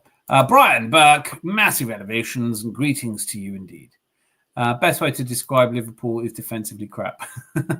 Yes, yeah. Hold the phone. Harry Maguire isn't going on international break. I know, right? Did I remember? Like when Ramsdale's debut in goal against Scotland, wasn't it? And Harry Maguire scored an own goal. So it's just it's the best chance Scotland have got against England as if Harry scores. Did you see that Ramsdale came on for Newcastle? Yeah, I did. Open off, yeah. Yeah, they actually said, "Oh, yeah, first time Ramsdale's played for Newcastle, and the first thing he's got to do is pick the ball out the back of the net." Hasn't he played a cup game for them then? I don't know. That's me just thinking. I don't know, but maybe they're just talking about the league game then. Yeah. Well, no, I don't know is the honest truth. I've only ever seen him on the bench. But the Newcastle game is the one I would have switched over to. But Pope injured, wasn't I mean, he wasn't like a substitution, was it? Yeah. But no, Aaron Ramsdale. How many times have he been relegated now? Could he be relegated again? What pisses me off about Newcastle? It's always the same thing. Can someone tell me why there isn't more shit flying around for Newcastle? They've spent money, that they aren't doing well. How comes we're bottlers and they're not bottlers? They've won a League Cup. Everyone always, in the conversation we've had in here ages, Sandy. Yeah. League Cup is a great stimulus. It gets you winning. Well, Newcastle 14th. Where's their stimulus? They've lost 5 games already this season, so they're not going to win the league. Chelsea might turn it around. I could see Chelsea with Cole, with players back. I mean, they have got the best 2 centre-backs in the country. Belief is everything. Our fan base has such little belief. I frankly don't understand why people talk about trophies. I absolutely don't understand why people shit themselves all the time and are happy to do it. Stay strong, man. Stick some chin out and go, do you know what, we're Arsenal. We'll be fine. Don't worry about us. Verts is a luxury they can't afford in the Prem. I think so about a month ago, I was saying it's too early to write Verts off. I remember Bergkamp needing 7 games, but I think it's starting to get to a point now where I think you probably wouldn't start Florian Wirtz. You just want to let him bed in a bit more and just go. Cody Gakpo came on for him today, already looked a bit better. Florian Wirtz is a real concern, definitely. A bit like us with Ozil all the time. Yeah, but Ozil, the difference would be when Ozil wanted to play well, he was amazing. Lee, let's work further in progress at Manchester United. Interesting. Who's Lee? You haven't come on the wrong channel by mistake. I thought he had a very recent groin injury. Who's Salah? Or maybe. I don't know is the honest answer there. Timu East shopping like a billionaire. I love it. Box fresh. That's a comment. I'm sticking that. I love that. Team music. Yep, groin injury. No, BX, that was her, but hear me out. Anyone could have done what Slot did last season at Liverpool. All he did was shave some detail off Klopp's tactics. Oh, I love that comment. That is a perfect hear me out. Great work. That's Box Fresh and Boy Tendio. Rosie, I hope you're keeping score. These are some great comments. Zanzi, thoughts on that? Well, Klopp did have a good side. I mean, even though they just capitulated on his last season, he has some good players there. I think they were knackered. I think there's a real argument there. I don't see how you can... Well, we'll see. I was watching... The first time today, I was watching Arnie Slot going, he could be sacked. He could be sacked. I mean, if they end up outside the Champions League places... But that season where Liverpool really started off well, by the end of the season, that there's a 12-point shift between us and them. So I think we were. He's won 40% of his games since some ridiculous stat. I think since January they fell off badly. We just fell off as well, so it didn't capitalize on it. But yeah, I love that comment a lot because I think that's a proper hear me out where you go, actually, do you know what? No one wants to say it, that he could have just been shit last season and we didn't give him enough of a run. Zidane also gets too much credit for his time at Madrid. That's another team that managed itself. Fair. I'm a Hansi Flick, right? I love him because he brought that sexy. I mean, he was like, you can't, I love Bayern. Not so much anymore. I've kind of gone off them, but I've always loved Bayern. And what Hansi Flick did at Bayern was amazing, but it wasn't tactical. He just brought a really good spirit into the dressing room. And I think for players who were smarting because they'd lost Klopp, who'd obviously really cared about having someone come in and just steady this ship and not make too many changes, that's probably what they needed. Now they've had longer to get to know him. He's brought players in. They've brought too many players in. Those players, their chemistry doesn't seem right there, and that's down to the manager. So maybe players like Virgil van Dijk are looking towards the end of their career now thinking he ain't the one. I don't know, but Zidane does get too much credit for everything he does. I'm not a massive Zidane fan. But, you know, come on, like back-to-back. Did he win 3 in a row as manager, Champions Leagues? I think he did, didn't he? That's pretty hard to do, even with a great team. Jose! Everton will have score 2 rather every goals for us, Man United.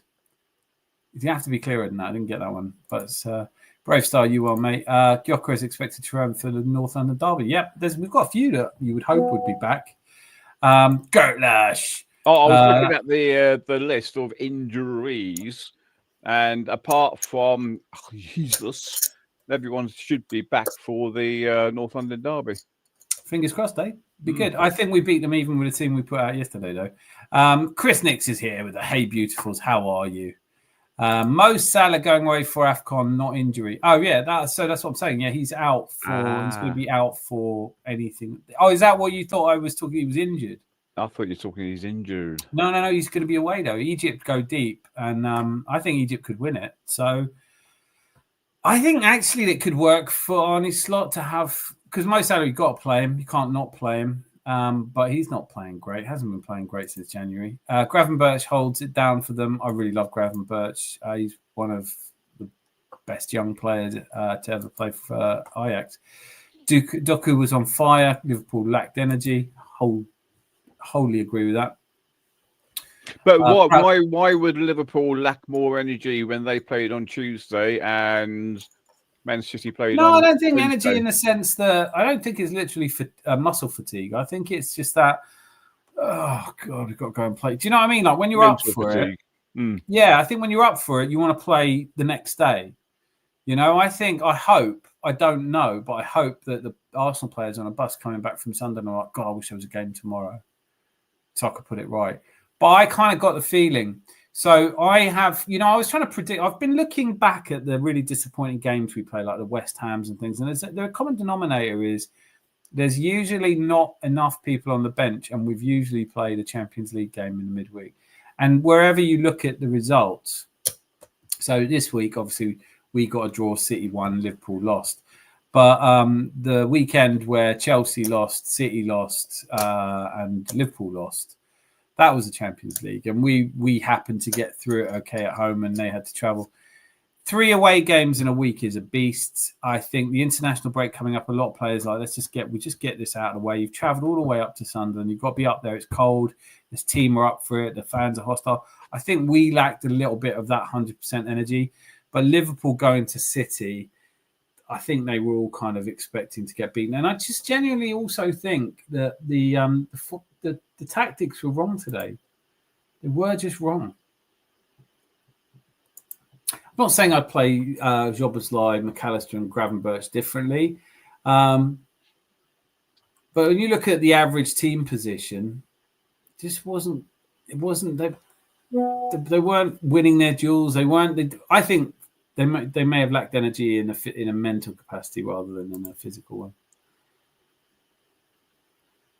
Can Madueke do what Doku did today? Well, yeah, that's not necessary. Yes, I think ultimately he could. We haven't seen it yet, though. But, I mean, the problem is that Madueke and Doku, I mean, I've watched Doku and really liked him for... Sometimes his end product isn't there. He started putting it together. He's in a rich vein of form. There's no question about that. I still don't think he's Mahrez, honestly. I don't think he's Grealish on his best day, that kind of winger. But Doku right now is a little ahead. He's a little ahead on current form than Madueke. Nice goal. Huh? Nice goal Doku scored today. Mate, it was a sensational goal. I'm almost 100% sure that the commentator was a Liverpool fan because he said, "Oh, I think it got a deflection there," and you looked at it in slow motion. He said, "No, it didn't get any deflection. It's just a fucking great goal." Yeah, no.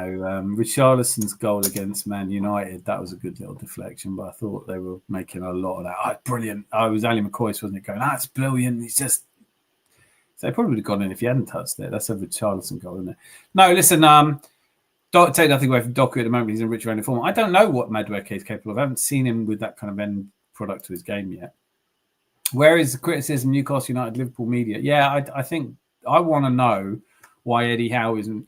Why Arsenal fans have to keep getting asked if Arteta should get a sack, but Eddie Howe can have one good season, one bad season, and not be called into question at all. It just doesn't make any sense to me. I'd love everybody else's opinion on that, but I would quite like to see Eddie Howe. I mean, his press conference was really good because he was saying, I'll take full responsibility for this, but you felt like saying, well, yeah, of course you take full responsibility. You're the manager. Who else? You can't fucking bring a player out here and go, right, tell you what, Dunk's been good for us, but he's a twat now. You can't do that. Doku has so much pace. He's good out on that left side. Yeah. Media hates Arsenal. Fair. Wirtz is back. Keep it simple. That's how I'd do it. Is the criticism on Newcastle is to do with the fact that they're not a dangerous club, they're not title contending club? And Rosie, that's how I think that's fair. But then the video that I'm putting out for tomorrow, which is just talking to Arsenal fans, saying we've got to stop responding to debate. We've just got to stop getting involved. They comment sections haven't got to be filled up with people defending that we're not boring. Just go, yeah, if you think we're boring, don't watch. But I totally agree that the reason people don't get in on Newcastle is because they're not threatening to anyone. No one's secretly worried that Newcastle are going to win the league and their fans are going to be annoying and obnoxious. I would be. Their fans have been annoying and obnoxious. Boy 10, 100% right. The more slot tinkers, the worse it's going. Yeah. And the problem he's got, which I totally feel for, is how do you incorporate Ekitike, Isak, Florian Wirtz into that team? It's not the only problem they've got. The midfield should just be picking itself. I mean, that Gravenberch, McAllister, Szoboszlai, that picks itself, doesn't it? I mean, that's just Ekitike or Isak up front. Mo Salah, you have to pay on the right. Now the question is, if you're going to say that Szoboszlai is your attacking midfielder, would you buy Florian Wirtz for 130 million for? If you've got one already, do you know what I mean? It feels like they bought him because they wanted a marquee signing, and then they bought Ekitike because they didn't think they'd get Isak, and then they got Isak, and they don't know what to do.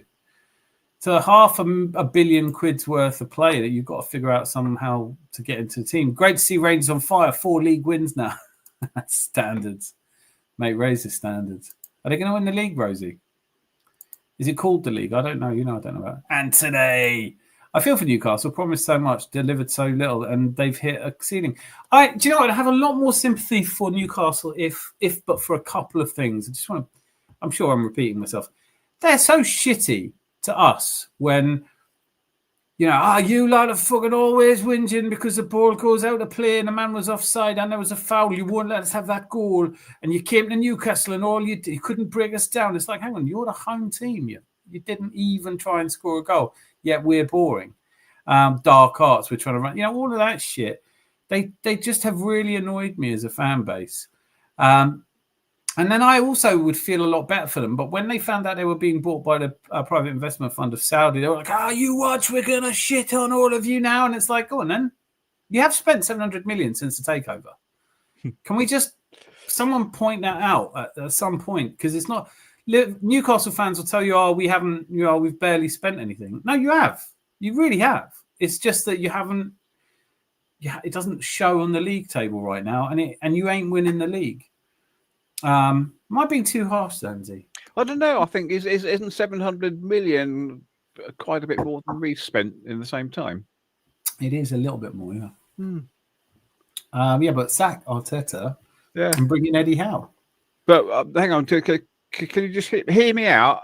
Are we actually 14th in the league, or we're currently first, but it's luck, and we're all going to fold like a deck chair. And don't worry. Man City will win because they always win, even though these are completely different players and their manager looks like he just wants to take a week off. Unsteady Eddie. Slot will get the sack if he keeps playing Salah. Well, he can't anyway, can he? That's what I'm saying. Like, in a month's time, Salah goes off to the AFCON. If I see one more bloody pebble. Can you translate that? Villa look dangerous. That's a trap for us. I don't think they sustain. They've come back into it. All right. But Unai Emery is an elite manager, one of the best managers in the world. He's elite. Unai Emery is elite. He's an elite manager. Why are they sixth? Elite manager. Why is Maresca doing that? Chelsea, I mentioned it in the video. Chelsea are the best club in the world, by the way. And they're European champions. Why isn't anyone talking about World Club champions? Yeah, and European champions all at the same time. Why is anyone talking about the fact that people will tell you when we go out of League Cups in the semi-final after playing shit against Newcastle, winning leads to winning. That's why someone needs to tell Chelsea then, don't they? Because they don't look like they're going to be winning much this season. Maybe someone should have told Leicester that as well when they won the league. Or Wigan. Why didn't Wigan win the league? Psychological Zanzi, Real Madrid, then Man City. Psychological. Liverpool already have more Premier League losses than last season, all in just 6 games. I keep saying this, and forgive me, like I'm over-relying on stats, which just is an indicator. It doesn't tell you anything. But, when you're betting, you tend to use data information. The average number of defeats of a Premier League champion in the 32 years that there has been a Premier League has been 4.2. And all that means is that if you lose more than 4 games, you're one of a handful of teams that could win the league. They have the highest number of defeats in a season that's ever won the league before is 7. And so right now, as it stands, if Liverpool lose 2 more games, they will be one of only 2 teams ever to win the Premier League with 7 defeats. I'm not saying it's not possible. I'm saying I think the bookies are right. They're going out to 8-1 after tonight. Rosie in midfield all need Mason, Bruno and ours rested, that is. Really happy with the way Man United are turning corner, as long as they don't get really good. Hopefully we have enough game turnover, Everton after the break. Yeah, you're also, look, let's be honest, Man United should be doing well. You're not playing a lot of games, are you? Just saying. Where criticism, Liverpool, Newcastle United, they are the big teams as well, yeah. Well, Liverpool are starting to get criticised. Newcastle should be getting more criticism. Newcastle's winless run away from home in the Premier League extended to 10 games. Is that right? As Brentford came from behind to secure a 3-1. Did you know? I did not know that. Thank you for that. Christ, yeah, Newcastle on away form have not won a game this season. That's they've scored 3 and conceded 8, lost 3 in a row, drawn the 2 before that. Boy, that's a really interesting. Yeah, where is the criticism? Ekatike, you and I know how the heartaches come and they go and shine. No, I'll get a copyright strike. Don't care though, because you've sponsored the show. So sing away, Rosie. We need to get you on here karaoke. Wenger said he went Pool over the other club to play in 10, so they have to play him there. Wenger said he went Pool over the other club to play in the 10. I don't get that. To have to play him there, kind of. Wits. Oh, right. Okay, yeah. yeah. And now they're not.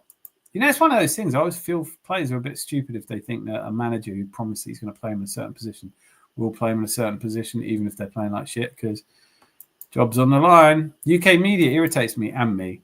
To be fair, they irritate everyone. Very well said. Right, I'm off, Razor. Zanzi, take care. Good show tonight. Be lucky, you beautiful, beautiful. Anthony Earth Vader. Thank you for being here. I'm going to call it in a minute because my voice is going and I've enjoyed it, but I need bedtime. Sak Arteta is only 4 points clear at the top. Criminal manager stealing a living. You love it. There are people out there who would say that as if it wasn't a silly thing to say. I do have a think he's overpaid, but I digress.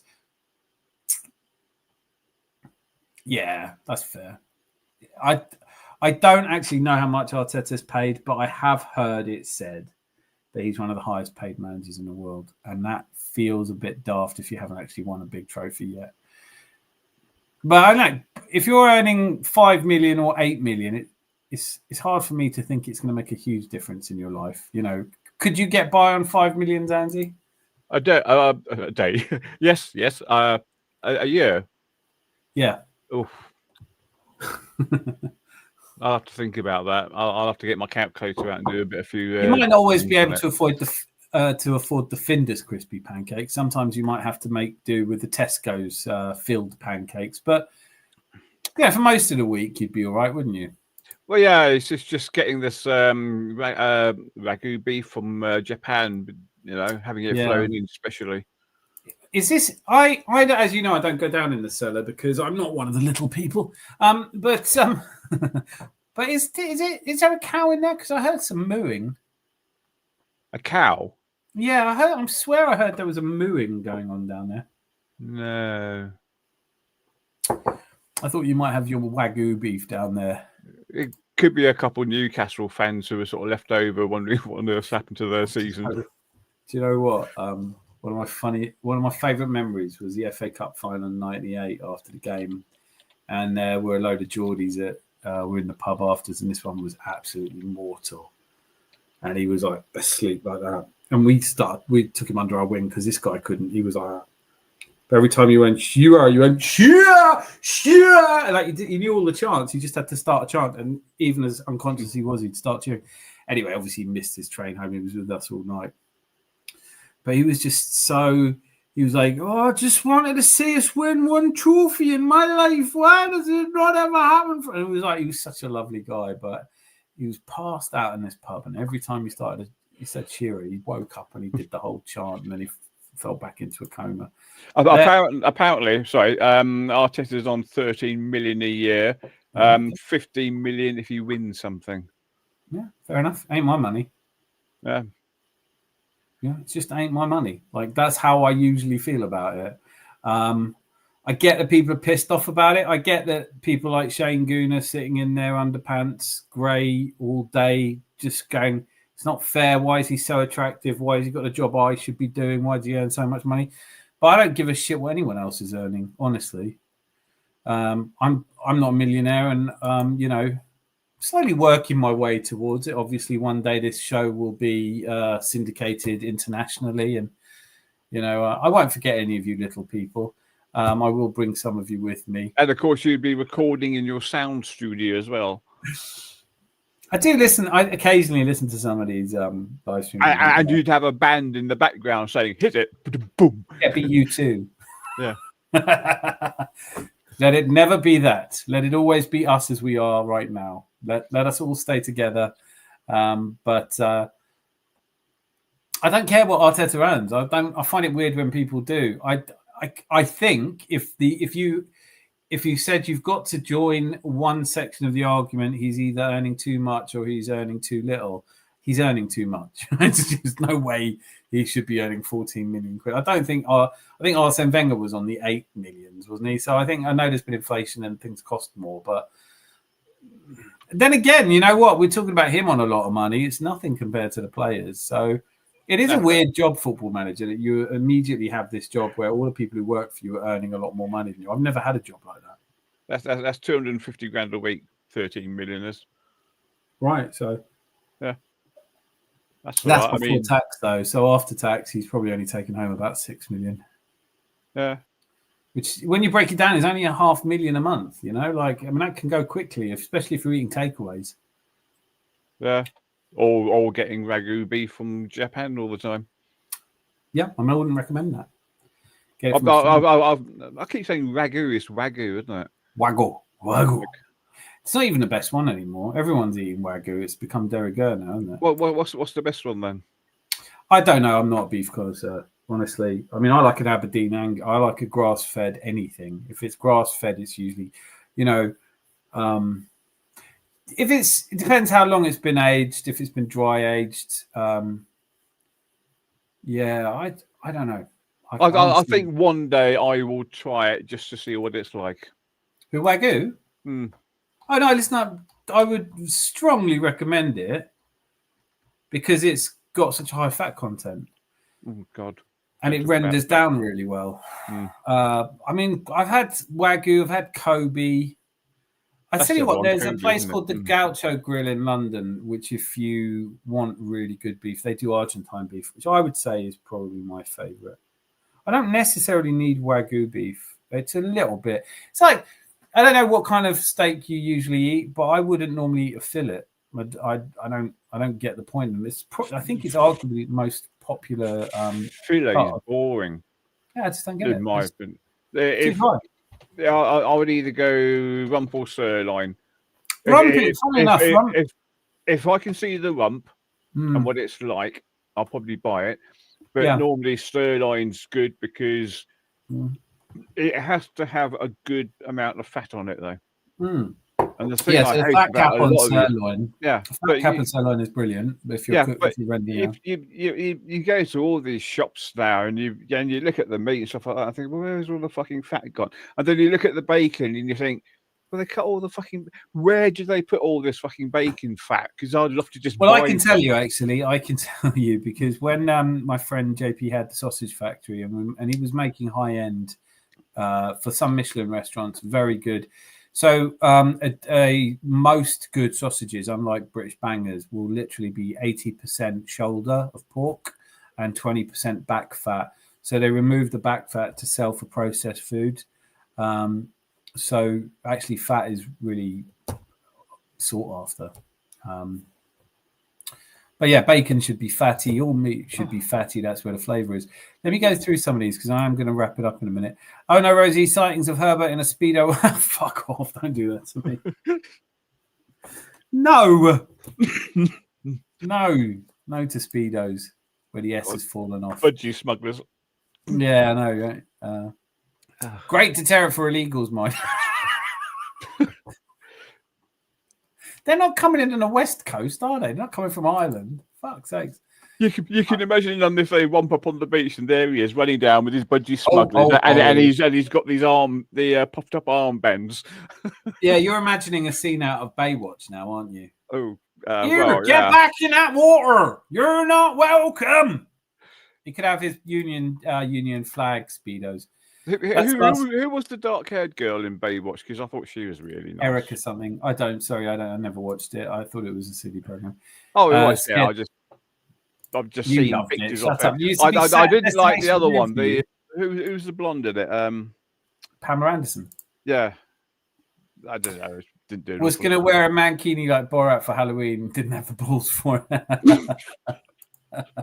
They'll be begging them to take them back to France if they see him in a boat. And he's getting it in here. He's a good-looking man, guys. Come on. Right, I'm definitely going to bed now. I'm a parent too. Character makes them rich, not material. But yes, I think we've got a team full of character, and I think we've got a team full of fans. I'm really loving our team at the moment. Stay off the beaches, mate. 100% boxed. Hi, box fresh. Melina, Miss Melina. She's there in the background. Are you working on something? Wagyu is great. Yes, it is. I definitely wouldn't object to a nice beef. Price of beef here is disgraceful. It is. It's not as bad as lamb. Lamb's always been expensive. It's just it's even more expensive than expensive now. It's an expensive, but it's gorgeous. Everything's expensive now. We fucked up the economy. Same here in Texas, Rosie. Have you had veal before? I'm Austrian, mate. Veal's Wiener Schnitzel has to be made with veal. That's otherwise it's an appellation contrôlée. It means if you order a Wiener Schnitzel, it must be made with veal. Personally, I'm not a massive fan, if I'm honest. Hard to find a meat underneath all the alarms these days. Once I get those alarms off, happy days. So, guys, I'm going to hand over to. I'm going to go through all these. The dark-haired one, geez, yes, Zanzi, you know. Jasmine Bleeth, Zanzi from Basil. He says, you too, Michelle. Yes, Mina. Right, Zanzi, over to you for your final thinkings. Well, we're still top of the league. We haven't blown our chips yet. If that's an expression, I just invented it. I think it means something I don't think you were trying to say, but yes. Yeah. Oh, something just flashed up then. And it wasn't me. Thankfully. God, yeah. The chat's been good.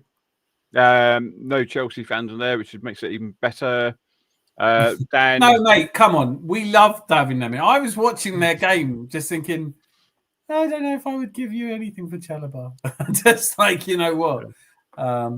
It's nice when fans love their teams, but there was a AFTV or a DRTV one where someone was saying that Mickey Vanderman and Romero are interchangeable for Saliba and Gabriel, and I was like, everyone's entitled to their opinion, aren't they? But Dan, you are the Wagyu beef of YouTubers. Wagyu beef of YouTube. Thank you. That means a lot to me. Very nice. Little bit fattier though, which is perfect. But do you render down well? Yeah, bit aged, and a little bit of a fat cap. but do you render down well? No. I did have a very hot bath yesterday, and I'm still here. That's a sous vide kind of thing.